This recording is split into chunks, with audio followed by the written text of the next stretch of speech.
What's up, good people?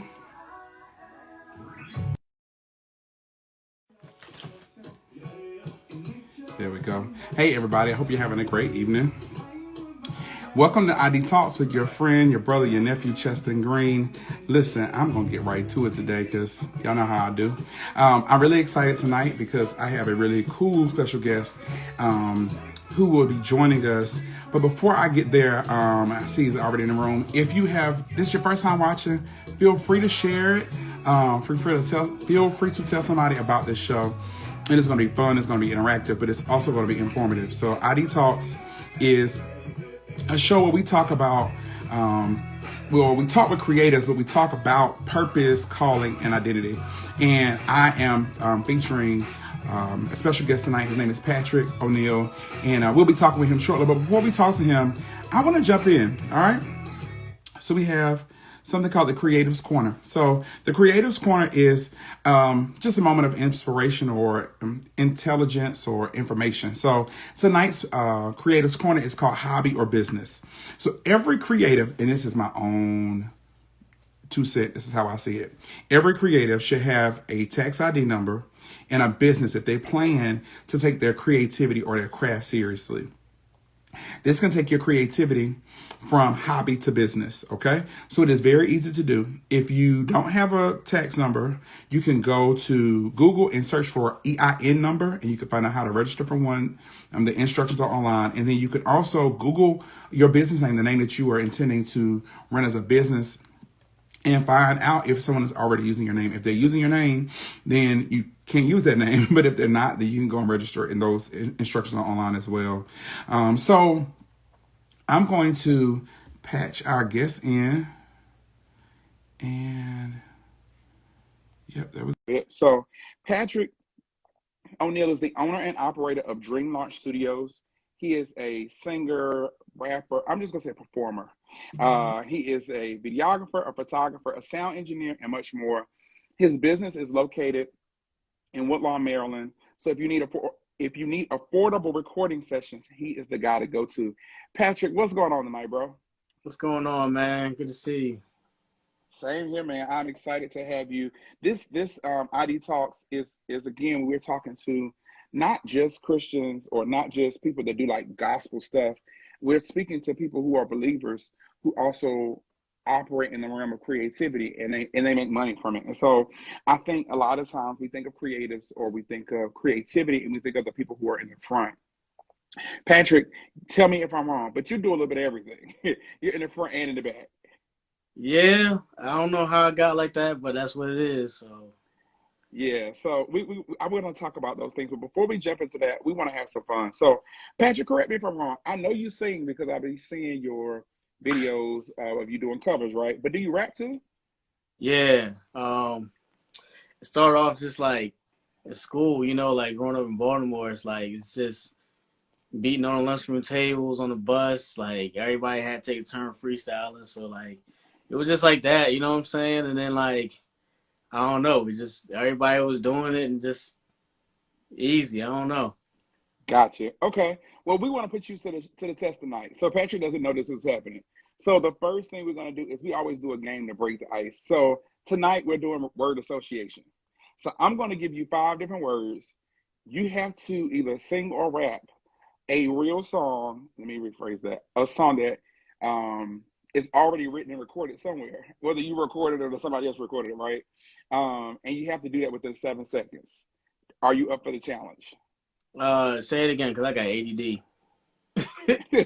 You Yeah. have to sing or rap a song Okay. with one of the following words. I got 5 different words. So you got to do all 5 within 7 seconds. All right. So like just freestyle it. Yep. But it's got to be a All right. song, either like a song that's actually recorded. So like it could be Oh, somebody else's song. a song, Yep. somebody else's song, like something that's recorded.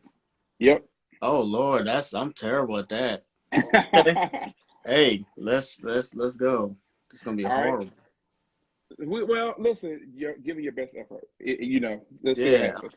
I'm gonna speak good things. So the first word is live. Live, Yep. and I gotta do what? Sing or rap. Sing a rap. Yep. You Uh, got 7 seconds and count. live, live on top of the world. Hey, Live, that's a good one. live on top of the world. If y'all don't know that song, that is Donald Lawrence, "Live on Top of the World." I think it's called Yeah, "Back to Eden." Let's get back to Eden. yeah, Live on yeah, top of the yeah. That's world. Yeah, that's a good one. it. All right. The next one is "Power." Power. Yep. Shoot. Um. Oh my goodness! All I could think of, all I could think of was the theme song of Power, but they don't even say Power in the theme song. Like, So Patrick missed "Power." The funny part is the song I was thinking about is a song from Kanye West, and I don't really know the words. I don't know. He says all that power. oh, yeah, All right, here go your next word. The next word is right. R-I-G-H-T. Right. right. Yep. Shoot. Oh my goodness. I don't know. Right? You know something with right in it? I'm gone. I don't know. Let me see if I can think of something with the right in it. Oh, it's an old school church song. If you live right, heaven Oh, belongs to you. I don't know. I see, couldn't think of right either. So they just gave me. see. I also, my friends call me a human jukebox. So that, that's a whole other thing. Listen, if y'all just joining the live, please share this with somebody. Tell somebody, specifically a creative. It don't have to be a creative, but tell somebody you know about the show. All right, so your next word, this is an easy one, Patrick. Patrick, if you because I've seen you posting some stuff, I think like a Chris Brown cover, maybe a Trey Songz cover. You got to be able to do this one. All right. Okay. The word is love. Love. Love. So many things I gotta tell you. If I ain't get There we go. that, Okay. Right. And here's the last one. This might be a tough one, but I feel like because of who you are, you might have one in the bag somewhere. The all word right. is dream. Dream. Yep. Oh man. Oh. Yo, I should know this one. Oh my gosh. I'm Kid Dreams. Shoot. Yo. All right. See that you challenged me now. You challenged me with that one. I gotta really yeah, I need to have that like on tap. Like I don't even have no Listen. dream songs. What's wrong with me? Yes, man. You gotta have some stuff in there about dreams. Dream girls. Um, okay. We are dream Yeah. girls. Oh, they make your dreams come true. Okay, that was a good one. Okay. So here's the first question of the night. I kind of missed this, but we're gonna keep it rolling. The first question of the night is, what is a song that you listen to either get your creative juices flowing, or a song that encourages you to keep going when you're feeling frustrated as a creative? I'm laughing because like the only person I could think of for some reason was Rick Ross. Like Okay.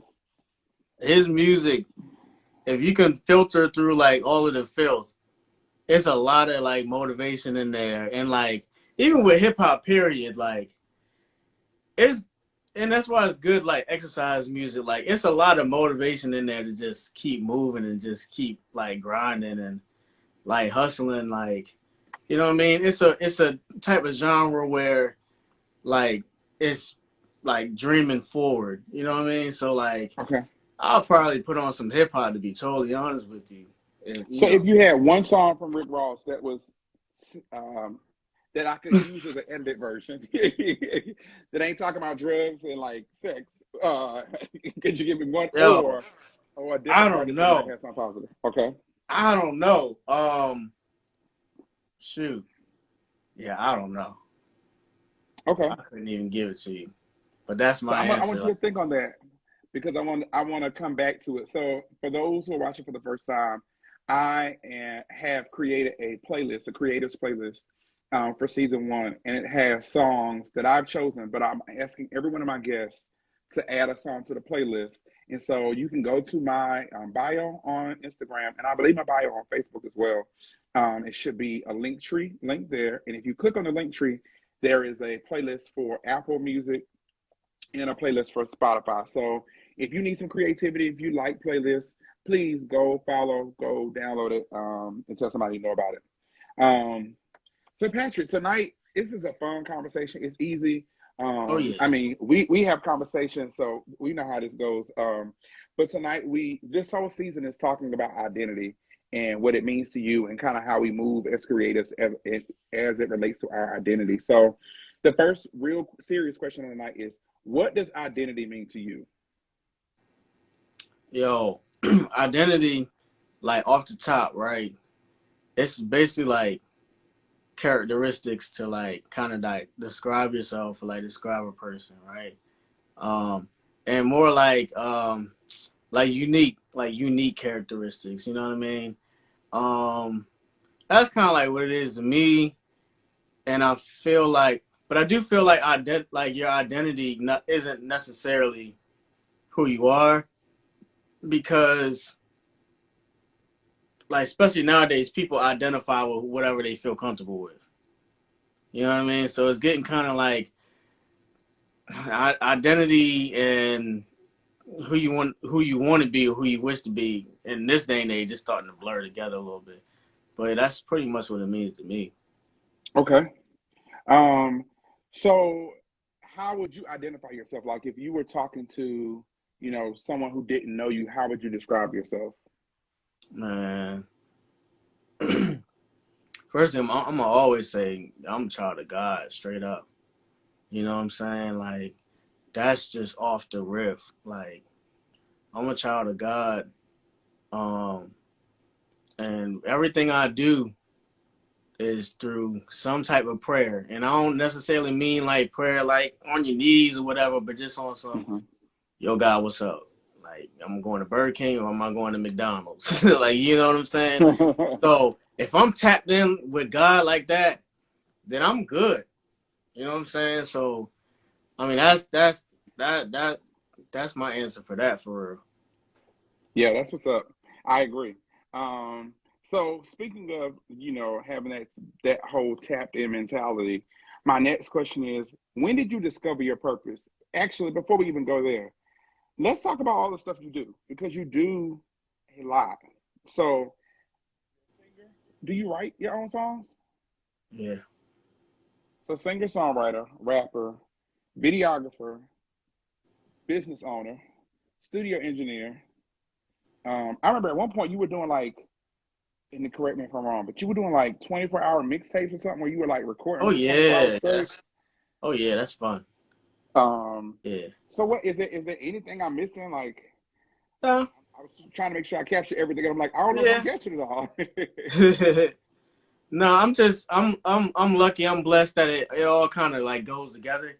It's not like I'm playing baseball and then I'm like doing taxes and it's you know what I'm saying. Like with me, Yeah, from the video, it's all creative stuff. Video and audio, writing, music, it's all creative. You know, so I mean to me, it's really all the same. Most singers can probably draw a little bit. Most people that draw can probably sing a little bit. Most people that it's all like the same type of brain power, just different little outlets. So I'm just blessed enough that it all kind of makes sense, and I could just like mash it together and kind of like make a career out of it. So yeah. It's interesting though, because I can say confidently, there are several things I can do. I'm a singer. I'm a songwriter. I have not written a rap, but I'm almost certain I could with some oh coaching. yeah. I had some bros that I used to hang out with, and every now and again they kind of would like, they be like freestyling back and forth, and I would try to like jump in, or I would have a thought in my mind, and at one point I start writing stuff. Um, but when it comes to like, I can see visually what to do with videography. I actually used to do like the video ministry. This is way back in the day. Yeah. I was a kid doing the video ministry at church, like holding the camera. It'd be so Mhm. funny because I'd be holding one of my little kid cousins and recording Mhm. recording service. Um, but I don't know that every creative is able to do multiple things as effectively as I've observed you to be able to do them. Like, and it's not that you just are a videographer, but I've watched you. We've done commercials together. You're like, hey, let's do this commercial for such and such, and I'm like, all right, cool. And you'd be like, all right, I just want you to do this, this, and this. Like, and you always say I'm a natural, but on the flip side of it, Yeah. to me, it's like it depends on the energy in the room. Like if the person that's recording is blank, it will make me be at a standstill because I'm trying Facts. to figure out you're the person behind the camera. I know what to do, but I'm waiting for you to give me direction on what to do or how you want me to do it because you're watching it. I can demonstrate, I can give you what I think in my head I should present, but I'm still waiting for your response. So I think it's really admirable that you're able to do so many different things in the Appreciate creative space and be able to do it effectively and be able to monetize all of it. it. Had to. Yeah, so we'll get into a bit of that in a minute. So the next question is, when did you discover your purpose? Like, when did you say, oh, this is what I'm supposed to do. I'm supposed to be a creative, or how would you even define what your purpose is? Because you do so many different things. Man, I got like I got a story. So it was like simple like this, man.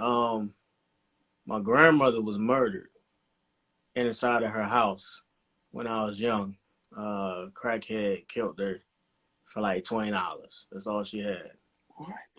And from there, like I was old enough. I was probably like 10, somewhere around there, but still young enough that it was hard to understand. So the way my parents explained it to me, they was like, "Yo, like there's bad people in the world, and you know, like that it was a bad person that killed her." So from there, in my like 10-year-old mind, I'm just like, all right, well, I'm gonna be a good guy. Like I'm gonna be a superhero. You know what I'm Okay. saying? So from there, that put me on like the positivity like tip. Like, all right, everything I'm gonna do is gonna be positive. Um, so I took that, and I mean, the one thing that I was good at was music. So it just made sense. Like, all right, I'm gonna just always, I'm gonna keep it real, but I'm gonna just make positive music. So just make people happy and feel good and blah blah blah blah. And after a while, I realized I was good at it. So I just kept doing it. And then of course the whole God thing. As I got older, I felt like God would be telling me like, this is what you need to do. And then Hmm. you go to church and you had the prophecies and people prophesying and I mean prophets they prophesy over a lot of people and even your friends and you be like, I don't know about such and such. They supposed to be going to the nations and blah blah blah. So then when they say it about you, it's like, all right, well, we'll see. But it was all true. So and then on the video side, that's what my father does is video. Okay. So through that gift of having a dad in the house, he didn't have no father in the house, so he made sure like, all right, well, I'm gonna be one. And by having a dad in the house, like I was able to I had a leg up when it came to video because I had somebody teaching Yeah. me. So That's lit. It's crazy how I feel like so last week we talked to my friend Julia and she talked about losing her mother. And she talked about when she lost her mother, it gave her this drive. She specifically said on her mother's deathbed, she asked her to sing her something. And she said she did not have the strength to fully sing to her mother because she knew like this is the last time I see her mother alive. mm, And she talked about how she took that and now when you see her on stage and we talked about who she had sang behind her, who she still sings for now. And she talked about how every time she get on stage, she gives it like it's the only time she's gonna ever get a chance to mm, do it because of that pain. And so I hear you tell your story and how your trauma and your heartache, you turned that into passion and you turned it into purpose. And I think that's one of the things I want people to walk away with. This whole reason I do ID Talks is because I feel like there are other creatives that need to know that there are other creatives who have experienced things they've experienced or going through things they're going through and keep pushing and they don't allow the pitfalls or the problems of life to stop them from their purpose and their destiny. So thank you for sharing that, man. yeah. You kind of tapped into the next question a bit, but I'm sure there's more you may be able to share. My next question was, how were you trained or taught the skills for all the things you do? Like, did you watch somebody as far as like sound engineering, or like did you I'm assuming like you sang in church and stuff, but like tell us how did with all the different things you do, give us a little bit of it all. Like how did you get your training? Really, God trained me Himself. Like, it's crazy because, like, I had a lot kind of like against me music wise, because when God chooses you to do stuff, sometimes it's like probably like the opposite of what you should be doing, right? So like starting from a young age, I would get ear infections a lot, and just had problems with my ears. And my mom, she would just hold my ears and speak, over my ears, like yada yada yada. She would just pray. They wanted to do surgery on me and like put like tubes and all of this stuff in my ears, but she wouldn't let them. And over Mm, time, like I was healed, it just went away, and still, even still, to this day, like sometimes I'll be wondering, like, yo, can I even hear good? Like, cause people be talking like, huh, you know what I'm saying? But like, it's all God. So you got that, and then when I was in school, I found out like the teacher's like, you might be dyslexic, cause I'm looking at my work and the stuff is moving around and stuff like that, and wow. I'm like, what? And my mom is an educator, and she's like, yeah, you might suffer from it, like a mild case or whatever. So when it came to like reading, I was cool. Like I could read the stuff. It was fine. But when it came to the notes on the staff, those lines were so close together. It was jumbled to me.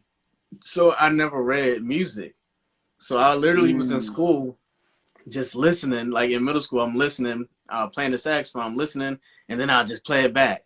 You know what I mean? I did that as long as I could until I got exposed, like on drumline. Once they figured out I wouldn't read nothing, I I wasn't. was just about to go to that. hmm I wasn't reading nothing at all. So I was on my own, and literally God was just teaching me. So and I started playing the piano. It was God. I didn't have like a teacher or anything. I didn't have any mentors. I just didn't know anybody. And so when I got to college, it was crazy. When I got to college, I dropped out of college. I was doing bad, so I said I'm gonna take music so I can get my GPA up. So I went and took Okay. piano lessons. And my Hmm. piano teacher, he could play by ear too, but he was a straight like piano guy. And he picked up on it like, oh, you got a strong ear, because he would kind of play some stuff, and after a while he would throw in some extra stuff that wasn't on the notes, and I'll be playing what he wrote, and he'd be like, that ain't on there. You know what I mean? You heard that, you using your ear. So one time he had me, he was like, just do me a favor. He was like, just play, just play, and so I was playing and stuff, and he was like, well, show me how you doing your runs. How are you doing your runs? So I was doing my runs and whatever, whatever. So he was just looking at me, he was just staring at me, and he pulled out this book. He said, "I had this book here. It's a fingering book for like advanced like runs up and down the piano, and I brought this for you because I wanted to give it to you so you could do your runs properly. But you already know the fingering technique. You're doing it perfectly." He's like, Wow. "Where'd you learn it from?" I was like, I, I don't know. It was God. So I Yeah. had like God like downloaded like literally actual techniques, and I'm doing it. And I don't have no idea. I don't know. I can't even read notes. Like and I can read them, Man. but I gotta like, you know what I mean? Like I know how to You read got to them, but focus harder than somebody else would normally have yeah, to.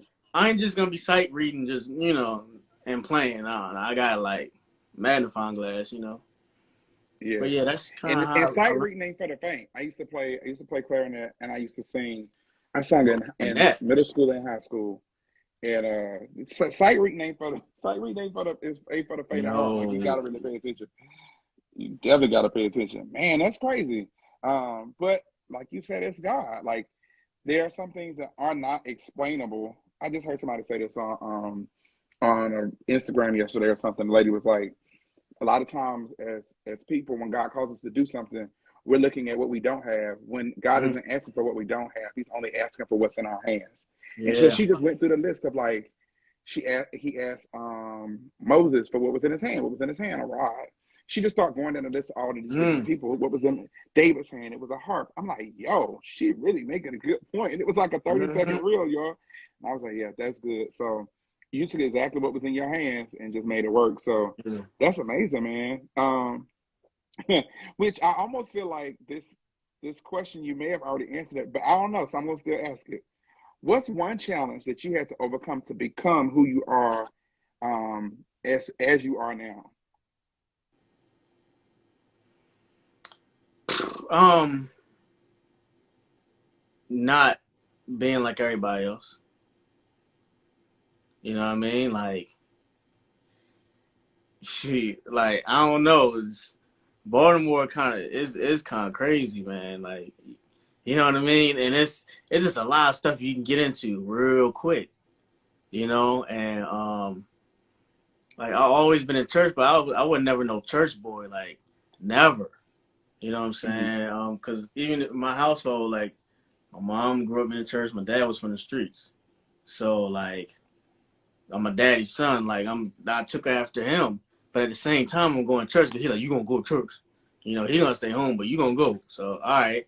So I ended up with both sides. You know what I'm saying? So like it was kind of challenging, like just knowing what I had to do, what God wanted me to do in life, and just staying on that side rather than the other side. You know, and I'm not even talking about like crime, but just Yeah, being out there and just doing whatever. You know what I'm saying? Like, you know, and that's kind of a struggle because it's like, well, I ain't doing nothing wrong. I ain't breaking in the cars or nothing. But at the same time, it's like I gotta be over here. I gotta do this, and like once you get older and you start driving and you can take yourself wherever, it's like you almost gotta rededicate yourself. Like, yo, am I still gonna go to church? Like I yeah, don't have to. I really don't have to go to Bible study if I don't have to. Like, or don't want to. So that was kind of like that was a challenge, but the way I kind of defeated that was I just locked myself in the studio. So when everybody was going out doing whatever, I was like, nah, man, I gotta focus. You know what I mean?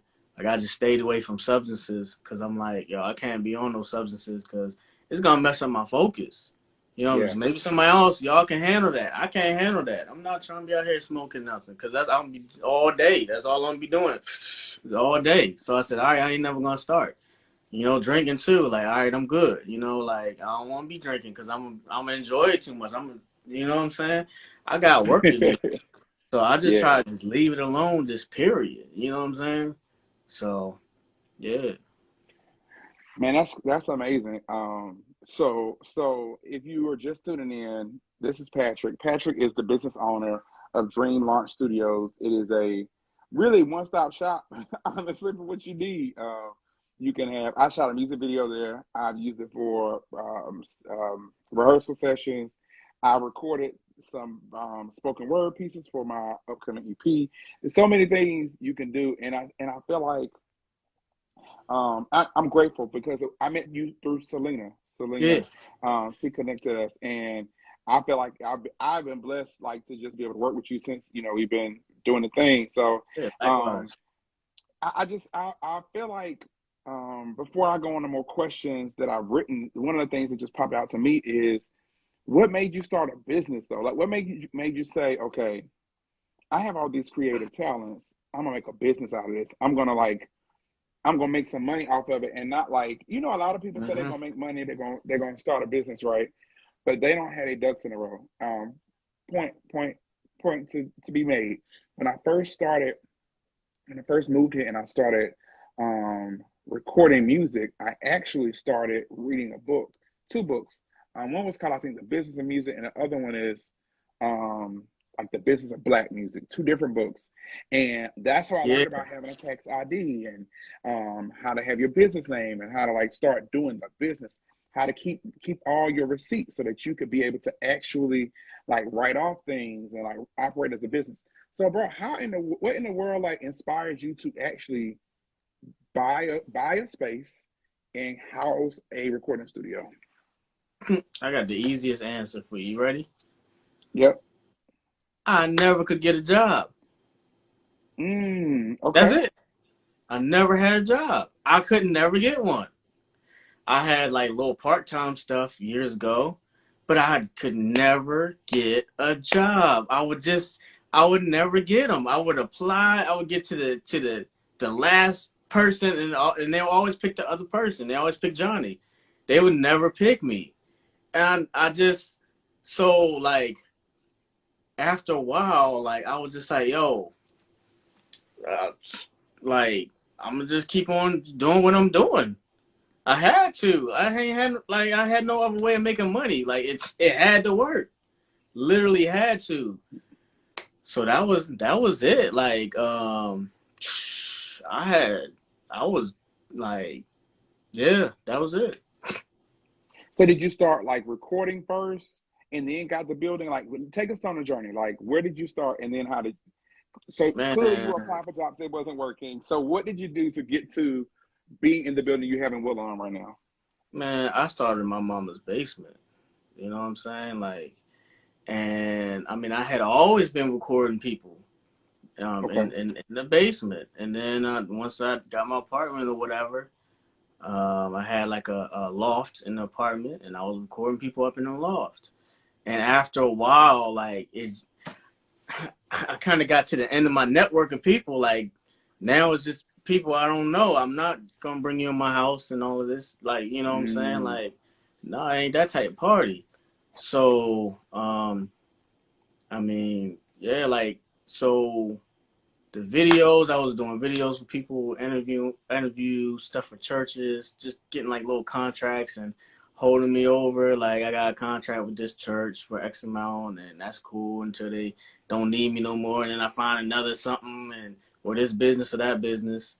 And I was on Craigslist looking. I saw the space was available. It was at a good price. This was in December 2016, and I had just got married. Talked to my wife about it. She was like, "Do it. Let's do it." When I mm-hmm. got the space, and literally, I had everything. I already had the business model. Like I was already doing it, so I just moved everything in the spot. I was working in a spare bedroom, and I would take it Mm-hmm. seriously. Like, I don't know if my wife is still on here. She was on here, but I would literally like dress up and walk to the next bedroom, shut the door. All right, I'm at work. You know what I'm saying? Like, and I treat it like it was a business. Like, for instance, on holidays, I will post, we close for Labor Day, or we close for 4th of July. Because I was thinking in my mind like we a real business. I ain't got no spot, but Yeah. we a real business. And me and my wife was selling shirts. We had a clothing line. Still make shirts and duplicate shirts and stuff too. But we were real heavy into it. So I had my little shop and stuff. And one day I wrote like, "Oh, the shop is closed for 4th of July." And I had a couple people like comment like, "Oh, it's closed." Like, haha, like you like your bedroom closed. And I'm like, "Yeah, it's closed. We closed for Right. business." You know what I'm saying? And that's part of my testimony now is I do the same thing. We close. And guess what? Ain't nobody gonna tell me nothing now. We close for business. Brick and mortar. Right. Laugh now. They ain't got nothing to say now. Brick and mortar. So yeah, And I'm flexible. it'd be interesting to know how many people now who may have been commenting then, like, "Oh, you closed." I wonder they still doing whatever they was doing to like that made them Exactly. associated with you, whether it was music or yeah. That's amazing. Like that just speaks to your tenacity and your drive, your ability to grind it out until you get what you want. And I think that's amazing. I think it's admirable, and I think it's to be respected because that's what really makes the difference between kind of what I was talking about with the Creatives Corner when I first started this live, hobby versus business. Like I could do this for a hobby, but if I'm putting in money and I'm putting in effort and I'm putting in energy and I don't care where it is. I got recording equipment in my house right now. I don't know how to record yet, but I'm going to learn before. I'm not even going to say before the year's over because let's be realistic. It's holidays coming, but I have been purchasing. I got a few more pieces I got to purchase.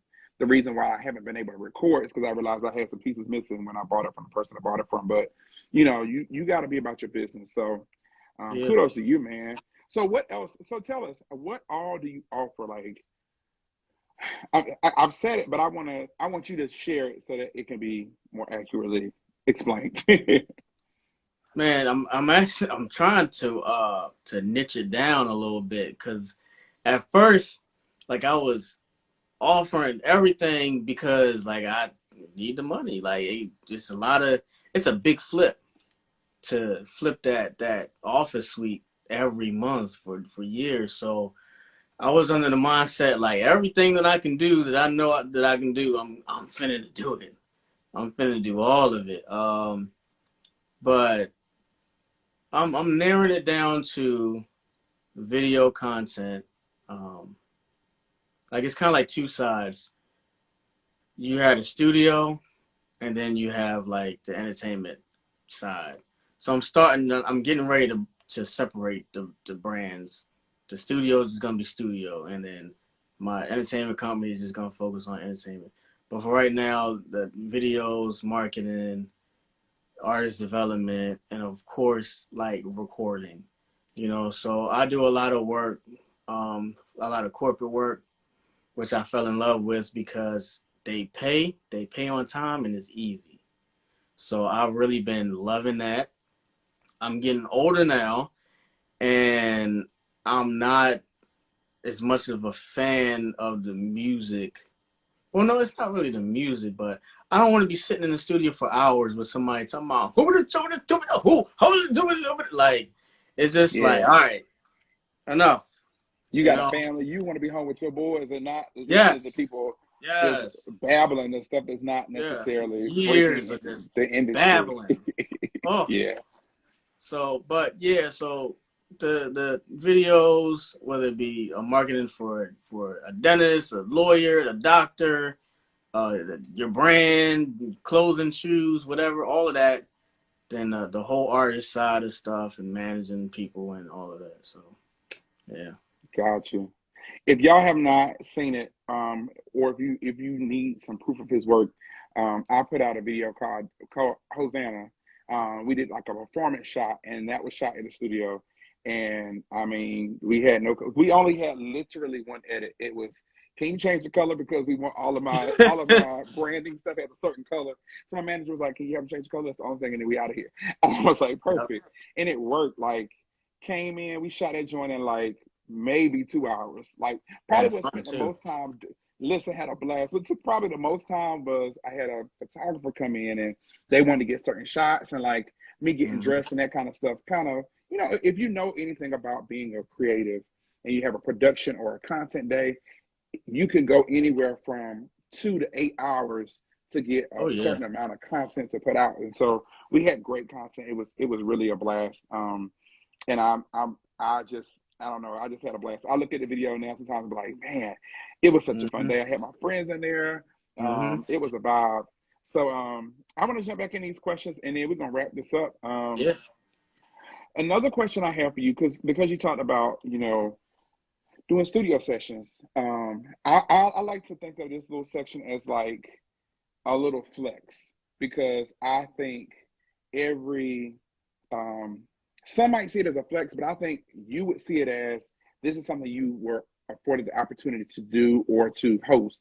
So can you tell us some of the people that maybe have come through your studio, or maybe some of the people that you played for or recorded, if that's not like a breach of confidentiality? Just kind of share with us some of the work that you've done, whether in your studio or outside of your studio. Yeah. So I never chased like names because I didn't have time to waste like trying to make beats for somebody and then try to send them so I can get placements and stuff. I always went for the local person because that person was coming in and that person was paying. But over the years, and sometimes I really forget. Like I know I get off a live and be like, "Oh, I forgot. I did such and such with such and such." But in that studio, we had Miranda Curtis come by, the Okay. gospel singer. So this Hmm. album that's out now, we recorded it at the studio, like Okay. the overdubs and stuff, some of the lead vocals and stuff like that. That was really cool. Who else did we do? I'm trying to think. Most of the local Baltimore DMV top folk been at the studio. Pretty much everybody. Um, so if I think the only person that I hadn't ran into is like two people I hadn't ran into was like the comedian Just Hilarious. I've Hmm. never run into her. And I've Moose. He was supposed to come in the studio, but something happened. I think it was they called at like 3 o'clock in the morning. I'm home in the bed with my wife. I'm like, I'm not coming to the studio. Um, but pretty much everybody else has been there, like local wise. We did something with. Oh, I did a lot of old school work too. Since I played saxophone, so I went on in high school. I went on a tour with y'all probably don't know none of these names, but you've heard the music. Michael Henderson, Gene Carn, Bobby Humphrey, Norman Connors, Roy Ayers. Trying to think. They was all on the tour, so I went on that tour with them for a while. I was doing bad in school, so I couldn't leave school. I had to go back because I always did bad in school because I hated school. Um, but I toured with them for a little bit. And I mean that's about it. Like I say, like I'm a remember when I get off of this live, but nothing too crazy. Gotcha. So that's still cool, man. What was the funnest experience you had capturing like an event or doing some type of videography for someone? Yo, I like video. Yo, video really will unlock some crazy doors for you. Like I've been in so many rooms that I was not supposed to be in, but just because I was a cameraman, they come in here, come in here, come. So from like doing the most like luxurious stuff, like trips, boats, all kind of crazy cars, like just the most lavish stuff to the point where you almost forget like, yo, I ain't rich. I'm just here because of the camera. You know what I'm saying? Like you really could get like caught up in the lights. Um, but I think the craziest thing I did for real was I was in a demolition derby where Okay. the whole purpose was to crash the cars. And I got an opportunity and it was like, yo, you wanna be in this demolition derby? We need somebody to film or whatever. I was like, yeah. I was confident. And then when I showed up and realized it was a real demolition derby, I was like, oh, snaps. I was like, I messed up. When I tell you, like, the cars was flipping over and rolling, catching on fire. I mean, actual fire. Um, What? Tires was flying, like. So I was in the car, and the event I did was a race. Um, and it wasn't just who was the first across the finish line. It was more so who could get across the finish line. Mm. So we did not cross the finish line. I got in like 14 car accidents in like 5 minutes.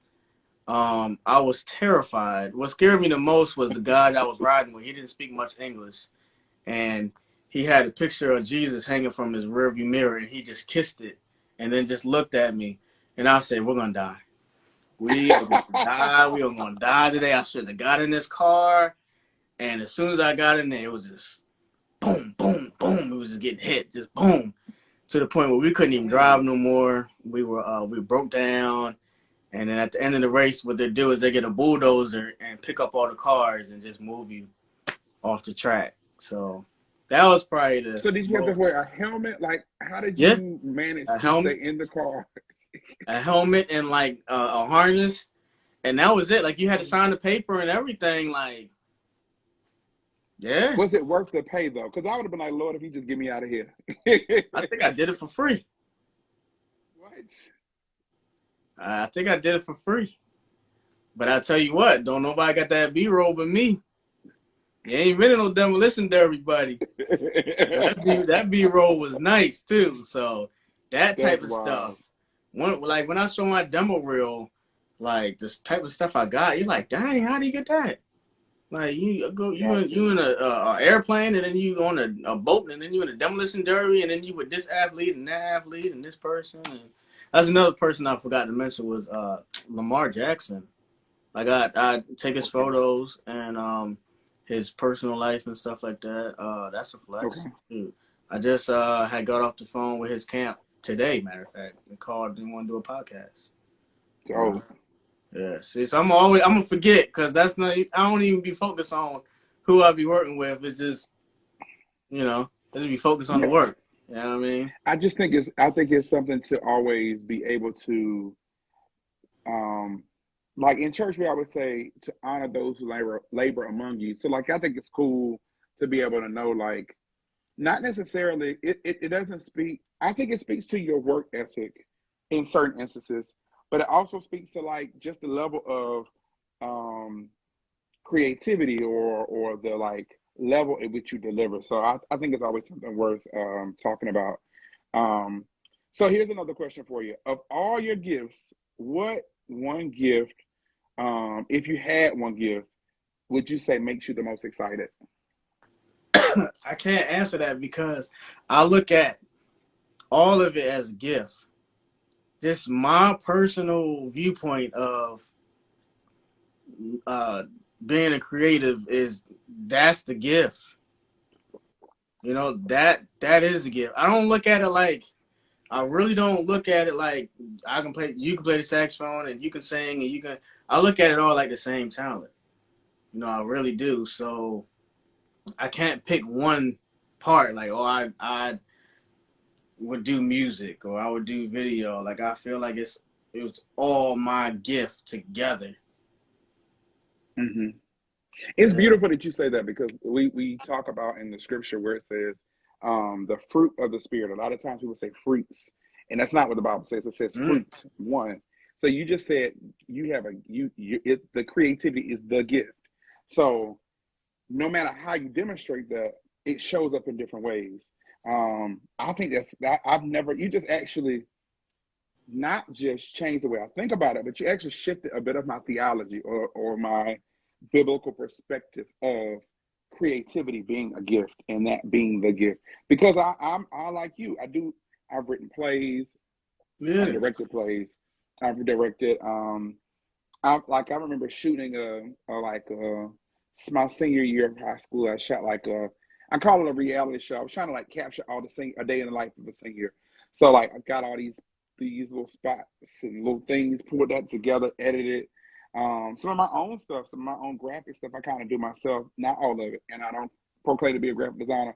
Don't ask me to do flyer because it's gonna look like a kid did it. So don't ask. But I'm able to like just pick up here and there. But to intentionally think about it as the creativity is the gift, not necessarily me singing, not necessarily just me, dancing or whatever. All of this creativity is a gift. Yeah, man, you blew my mind on that one. So here's the last question. What's one time that you had to put the purpose before your person? What I mean by that is, I think at some point, some level, every creator has to make one of those sacrificial moments, whether it's you could have been in a situation where you wanted to hurt somebody or say something to somebody that was disrespectful to you, but you're like, you know what, my purpose is more important than my own feelings right now. Or it may have been a time that like, you were expecting to do something and it flopped or whatever the case may be. Do you have any time that you had to put the purpose before your person? Yeah, all the time. I got a great, perfect example for you. Perfect story. So I for some reason, even though like I said, I just had never had a job. I just always had money. There's no other way to really put it. So I just found success at a young age. So I was married. I was 22. I was married, and we had this very nice apartment with, like I said, like an upstairs where I had my studio and stuff like that. And my wife ended up leaving me. Even till this day, I don't really even know totally why. But she ended up leaving me, and by that, it was very hard for me at like 20, I might be like 24, something like that, 23, 24. It was financially, it was hard on me to like pay for the lawyer, and because she had gone ghost. I had to do all that. I got the lawyer. I was trying to figure out like, all right, do I still want to keep this expensive apartment or not? It was like across from a casino. It's just a ridiculous amount of money. I had like a Jaguar and all of this stuff, you know, because you married, like, you know, I'm gonna spend my money, you know what I'm saying? Yeah.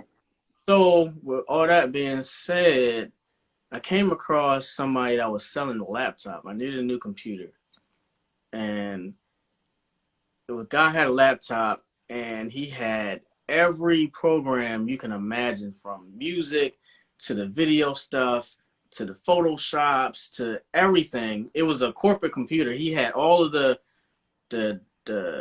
corporate licensing on it, so it was all official. It was Top there, tier. Yeah. top tier. Back then, you can get software on subscription, pay $10 a month for the Photoshop, whatever.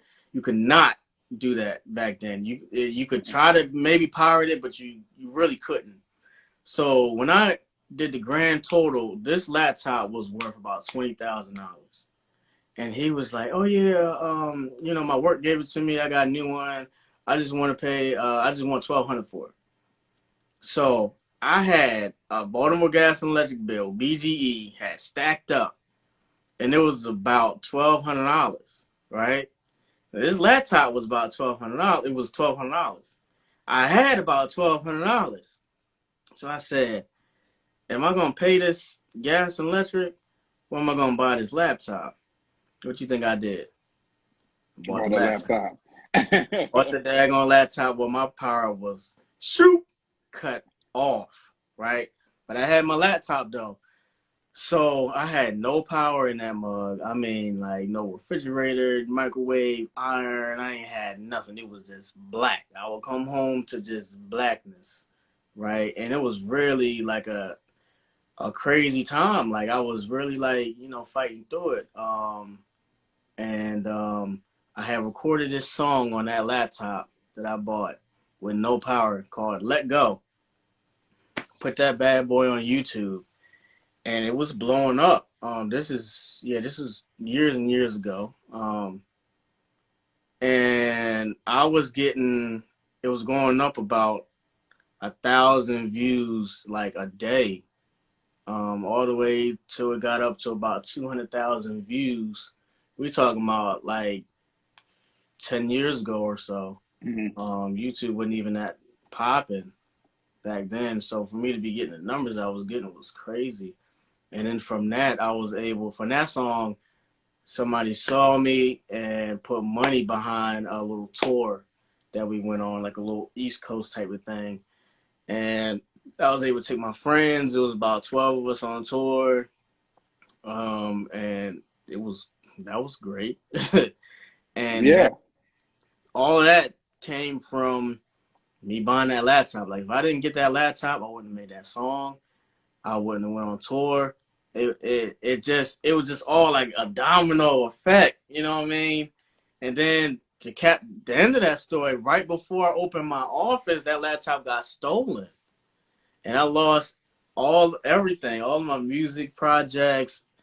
I had an external hard drive with music they took everything, you know. And then I was kind of like, what in the world is going on, like, you know? And then I opened my studio. Like shortly after that, I found the ad for the office space, and I got it.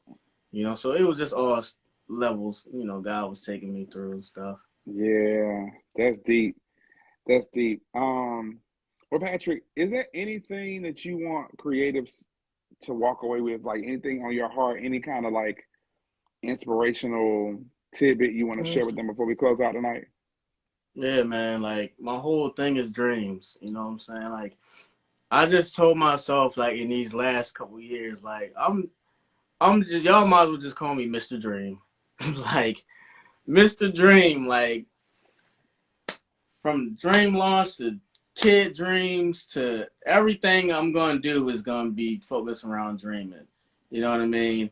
So my thing is like, yo, chase your dreams. Like, identify your dreams and just go for them, man. And like, if you believe in God, that's the source right there. Yeah. That's the source. You know God knows everybody. And he knows where everybody is.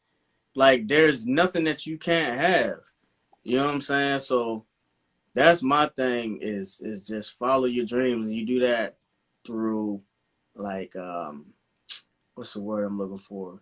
You just don't stop. Like, you gotta have tunnel vision. You know what I'm saying? Like, Mm-hmm. people gonna say, oh, you should do this. People just tell me, oh, music, that's a dream job. You gotta have a backup plan or whatever. I was always like, nah, this is what I'm gonna do.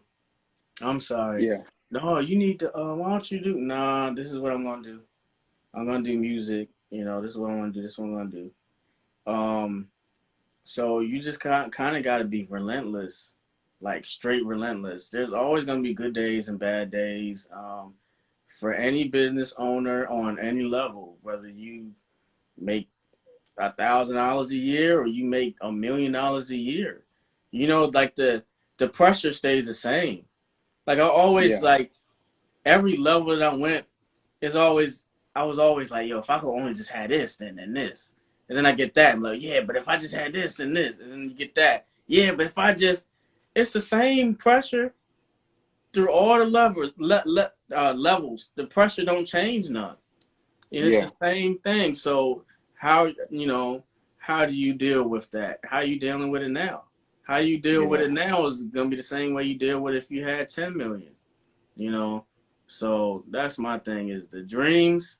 Follow your dreams, and to be able to follow your dreams, you cannot give up. Like, I cannot tell you, and it's you're gonna have good days, you're gonna have bad days.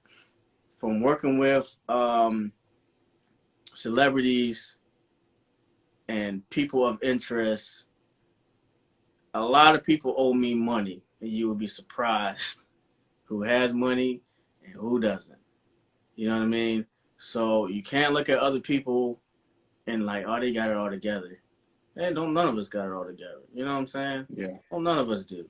You know, we all have, struggles. So keep moving, keep dreaming. That's it.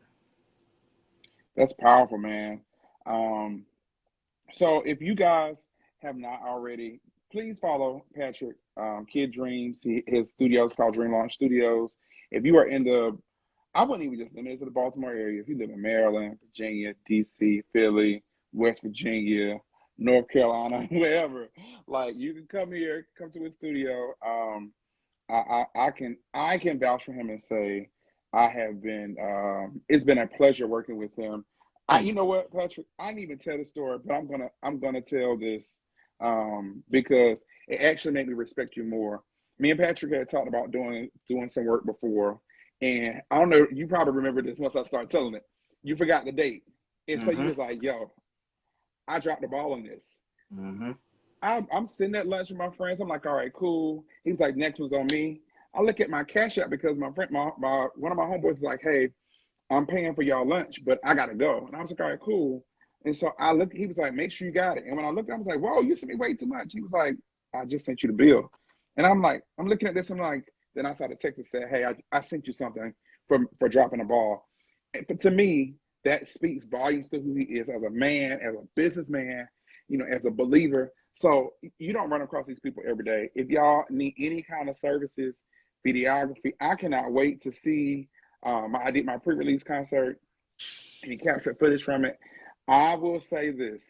This is probably that was the first time I did my own, like mostly all my own music, and it was phenomenal. But I cannot wait to see this footage because I've seen what he's done before, and I know we had some moments where I was in my own bag. So I'm really Yo, excited to see this let joint. me say something about that concert real quick. That joint was fire. If y'all missed that concert, and to be honest, yo, Cheston packed that joint out. I'm not even sure it was any room left, to be honest. And that's a hard feat. People not packing their stuff out. Yo, that joint, we packed out Bus Boys. That joint was packed out, bro. It was getting ready to be standing room only. That joint was lit. I mean, I was like, I had to remind myself, like, yo, I'm on the camera. Like, I'm finna, like, start dancing, like for real. You know, in real life, yo, that joint was hype. So I appreciate that. I had a ball. I'm like, yo, Chess, you gotta keep this up. Got Oh, to. let me tell you something, bro. It's coming back. It's coming back. I'm really excited. We are literally in the final stages of getting this EP mastered. And soon as I get the thumbs up, as soon as I get the green light from the team, I'm putting out the release date. Mm-hmm. And it's go time. Like Mm-hmm. I'm not sitting no more. Truth be told, I got this EP and another EP already in the chamber, and I've already started writing for my Mm-hmm. third one. So we ready. Yeah. We ready. If you want to get in touch with Patrick, you can either follow him on Facebook and on Instagram. On Facebook, he's Patrick J O'Neal. On Yeah. Instagram, he's Dream Kid Good Dreams, dreams. Dream Kid Yeah. Kid Dreams, 2 D's on Kid. Yeah. You can also go to the website. Tell me your website, bro. DreamLockStudios.com. So go there. You can book sessions there. It's really easy. When I say affordable, I ain't saying y'all it's cheap. Like you ain't paying. He not breaking your neck for studio sessions. But go in there and like y'all got good sense. Because I hear sometimes y'all don't take care of folks' stuff. You don't clean up behind yourselves. Like don't go set folks stuff up. This man got a good establishment. I mean, like I ain't never seen a rat, a roach, mice, of ant. Like I ain't seen nothing. And honestly, like is accommodating. He'll work with you. You know what I mean? Like just don't take advantage of good people, y'all. Like he's good people. But thank you guys for tuning in. If you have tuned in, listen. Next week I am having K.O. Bracy. It is a gospel rapper out of Greensboro, North Carolina. I'm really excited to interview him. That's gonna be episode 3, y'all. I'm telling y'all, this season it's packed. We are going to the end of the year, and I'm so excited. Patrick, bro, thank you for such a phenomenal story. Thank you Thank for your you. transparency. Like that's a thing for me. Like I think a lot of creatives, we don't always know the whole full story, and so to hear your story of like loss and like going through and overcoming and like those are things I think some of the creatives need to hear so they know it. Like, oh, I'm not the only person ever had the struggle of trying to get through or try to figure out how this goes. So kudos to you, man. Kudos to you. Appreciate it. Thank you. Thank you for choosing me to come on here. I really enjoyed it. Man, I'm glad you enjoyed it. Listen, y'all, Yeah. that's all I have for y'all tonight. I try to stay from 9 to 10. With that being said, peace.